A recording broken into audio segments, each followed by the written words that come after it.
Assalamu alaikum wa rahmatullahi wa barakatuh à tous les musulmans du monde. Mesdames, Messieurs, bonsoir et merci si vous nous rejoignez dans ce journal à la une de l'actualité ce soir. Célébration ce mardi 29 juillet de la fête de l'Aïd el-Fitr au Gabon, une fête qui marque un point final au jeûne de 30 jours du mois de Ramadan.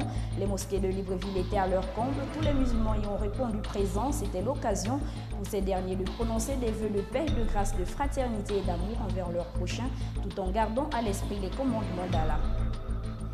Et puis on parlera dans ce journal du bac en 2014 initié par le ministre sortant de l'Éducation nationale Séraphin Mundunga. Ce bac fait des mécontents aujourd'hui car n'ayant pas été pris en compte.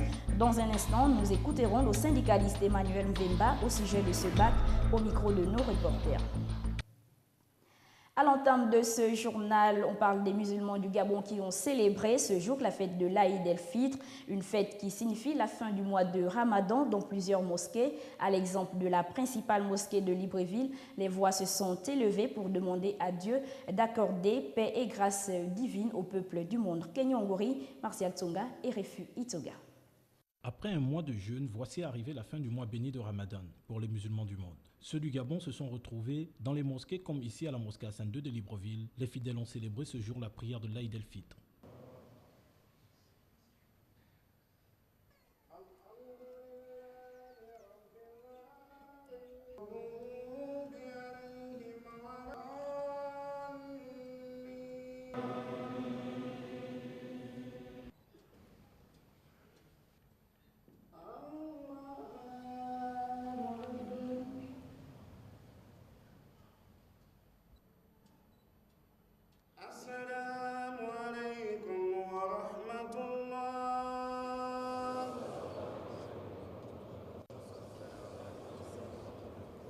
Le Ramadan 2014 vient de prendre fin. Au terme de cette prière, après plusieurs jours d'adoration, ils ont exhorté Allah le Très-Haut à la paix, l'amour, le partage et l'harmonie entre les peuples, afin de dévoiler le vrai visage de l'islam, religion de paix.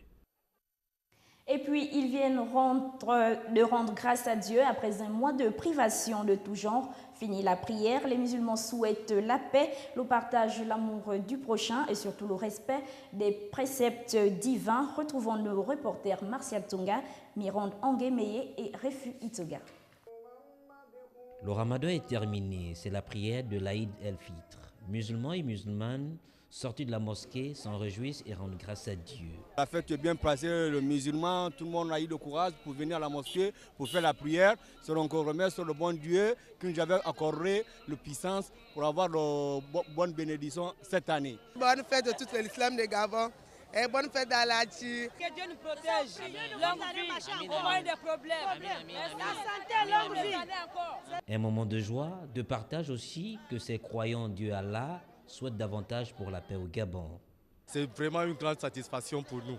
Il n'y a rien à dire sauf que les musulmans sont bien ici au Gabon. Alhamdulillah Rabbil Alamin. Merci et bonne fête à tous les musulmans. Nous voulons que la paix continue à prôner dans le pays qui est le Gabon, le cher pays qui est le Gabon.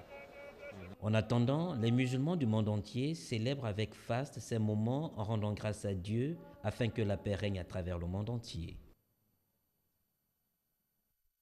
Quelques jours après la proclamation des résultats du bac 2014, plusieurs candidats ajournés se sont retrouvés à l'église Sainte-Marie de Libreville. Hier lundi, ces derniers estiment être traités injustement car l'obtention de leur bac 1 n'a pas été prise en compte. Ils expriment ainsi leur mécontentement. Les détails dans cet élément avec Patrick Charferi, Martial Tsonga et Kenyongori. Parce que nous n'avons pas eu tort de gagner ce bac 1.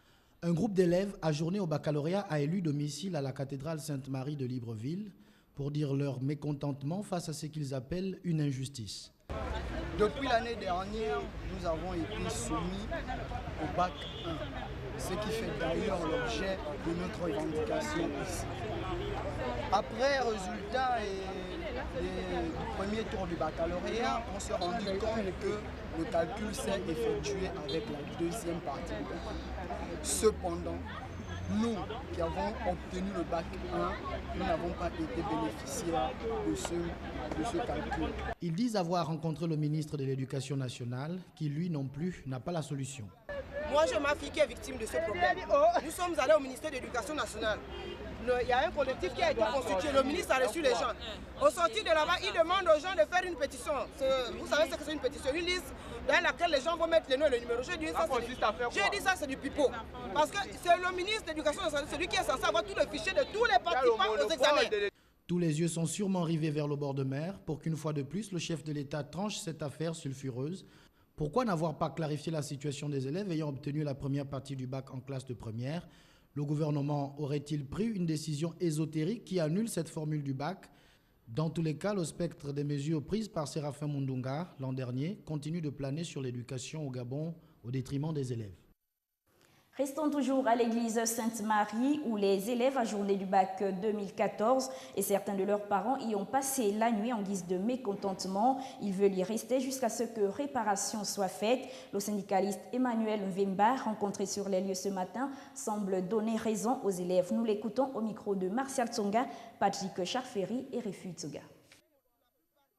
Ils disent avoir passé la nuit à l'église Sainte-Marie et pour cause, leur admission au bac 1 l'an dernier n'a pas été prise en compte, ce que ne demande pas ici un des syndicalistes du secteur éducatif gabonais. Il y a plus de 2 ans, nous avons dénoncé les réformes médiocres du ministre sortant de l'Éducation nationale. La conséquence aujourd'hui, c'est que ce sont les enfants qui en pâtissent. Parce qu'aujourd'hui, ces enfants-là, qui devaient composer, soit au deuxième tour, soit passer au premier tour, se retrouvent victimes de ces réformes médiocres. Alors nous demandons tout simplement à ce que le gouvernement prenne ses responsabilités, parce qu'il s'agit de sa jeunesse. Ils n'ont pas tort. Qui est responsable de la situation dont sont victimes les élèves? À cette question, le gouvernement est appelé à prendre ses responsabilités. Nous constatons malheureusement qu'il y a un problème politique. Soit, nous sommes syndicalistes, nous ne voulons pas glisser dans la politique, mais nous constatons malheureusement que le ministre entrant est victime des situations politiques qu'il ne maîtrise pas jusque-là.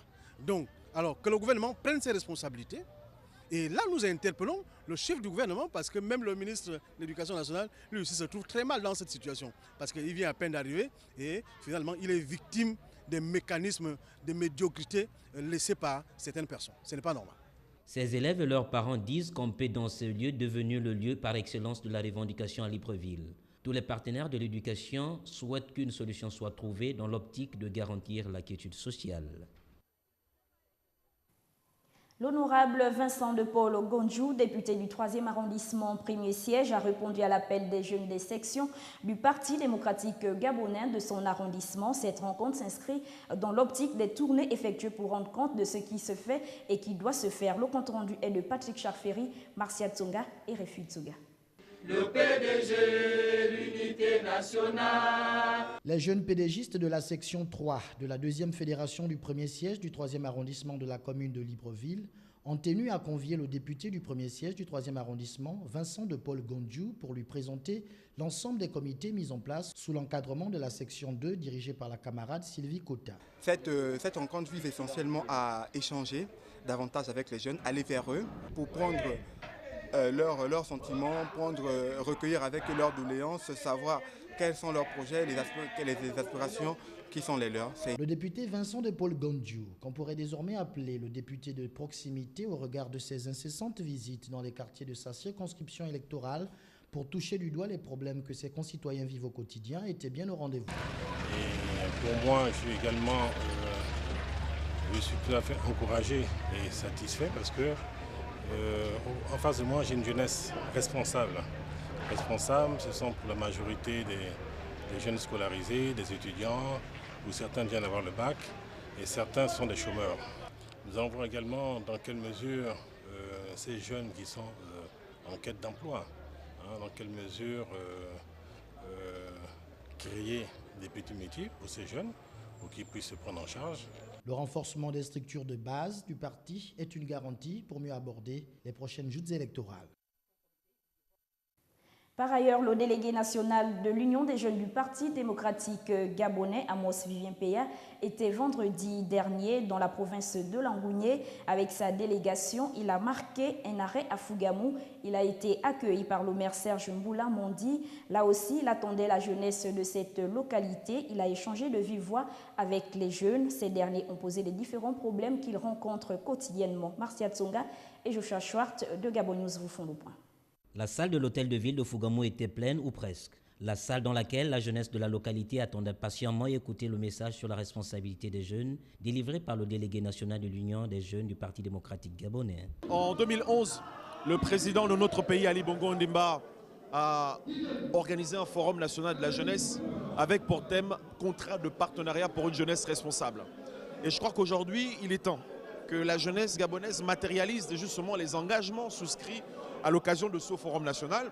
Et c'est la raison pour laquelle le président Ali Bongo Ondimba, en tant que distingué camarade président du Parti démocratique gabonais, m'a confié cette charge de venir porter le message de responsabilité à tous les jeunes gabonais à l'intérieur du pays. La jeunesse de Fougamou nous reçoit et c'était l'occasion d'échanger avec elle sur ces problématiques, sur ces questions, parce qu'avant de pouvoir trouver des solutions aux problèmes de la jeunesse, il faut d'abord se les approprier et les résoudre.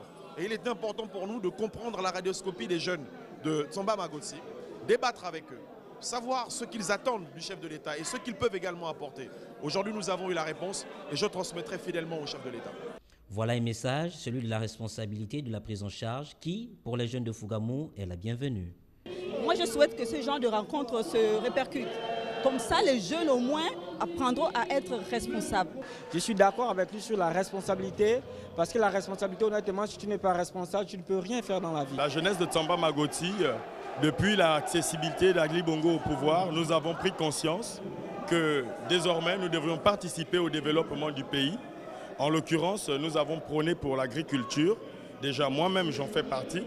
Je rêve de mobiliser tous les jeunes au sein d'une coopérative agricole pour développer ici à Fougamou des grandes plantations et non des champs comme nous faisons habituellement. Voir la jeunesse gabonaise plus responsable, plus dynamique et active, une jeunesse qui prend son destin en main, voilà ce que souhaite vivement Vivien Amos Péa. Voilà, ainsi prend fin ce journal. Merci de votre fidélité. L'information continue sur www.gabonnews.com. On se retrouve demain à la même heure. Au revoir.